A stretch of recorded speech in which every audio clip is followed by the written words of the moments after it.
Hello and welcome. Slightly different thing going on today. I'm beginning to film. It started torrentially raining, so I'm filming this from inside my car, in the car park of where I was going to walk. Something I wanted to talk to you today about was how affected we are by what people say about us in this generation. Until recently, I was heavily affected by things people said to me. Sometimes it would even come to a point where I'd fall into a depression for a month, 2 months, couldn't pull myself out, all based on a comment someone would make on me online of someone that I wouldn't even know, something they have no idea about, something that's usually not true. And it used to really fuck me up to the point of having to hide away for as long as possible, not talk to people, not go out, not eat, not shower, just fucking stay away. It seemed like nothing could pull me out of that, really. Recently, on receiving these sort of comments, I felt fine. It was like water under the bridge. It was strange, and I'm still trying to really work out why. But what changed? What changed? Humans were not prepared to be criticised and critiqued 24 hours a day. Hundreds and thousands of years ago, all we had was our tribe and our family. And even until recently, it was that way. Humans were not prepared for social media when it happened. Nothing like that had ever happened before, where hundreds and thousands of people could critique you at once. People that you don't know, people can talk and hide behind a screen and say things that they probably wouldn't say in person. As a species, we're not accustomed to that. All of a sudden, we're surrounded by constant attention, constant criticism, 24 hours a day, from people that aren't relevant to our lives. What was once insignificant comments that maybe someone could say about you in the space of their own home now becomes a direct attack, a public direct attack. It's constant criticism, and it's enough to make anyone uncomfortable, I think. No matter who you are, deep down, these things will affect you.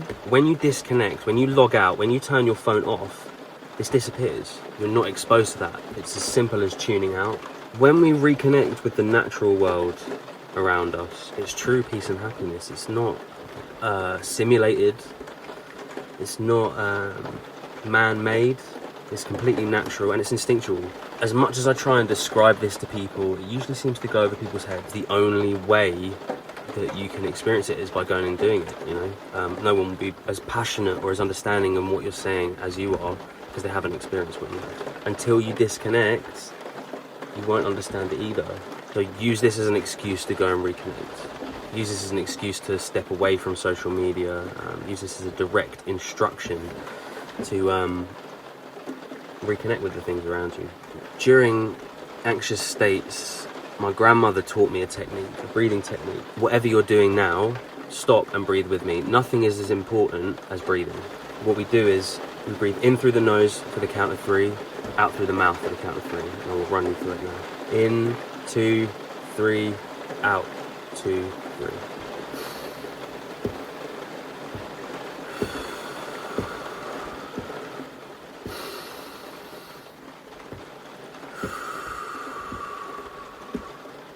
What you will feel when you do that is your entire body relax. You'll feel your lungs stretch. You will feel a rush of oxygen to your fingers. Even now, my hands are tingling just from that deep breath. It's such a simple grounding technique that often gets overlooked.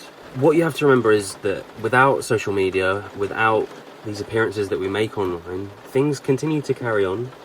Sun still shines. Well, not today. It's up there somewhere.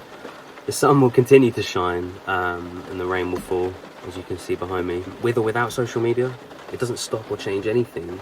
These are constructs that we've built around us. These are boxes that we've put around us that really limit us and tell us what we can and can't do. One thing I'd like to leave you with as I end this video is a saying that I keep in my head all of the time. When I heard it, it really changed how I experience things. The phrase is, you cannot control the things that happen around you. What you can control is how you react to them. So think about that, and I'll see you next week. One thing I forgot to say is I started a GoFundMe alongside my current earnings to save up for a camper van. I'll put the link in the description if you want to help out. I appreciate it. The response so far has been fantastic, as was the response to last week's video as well. So that makes me want to do more. I feel more confident this week. I feel happier, talking to you directly from the safe refuge of my car in this storm. I'll put the link below.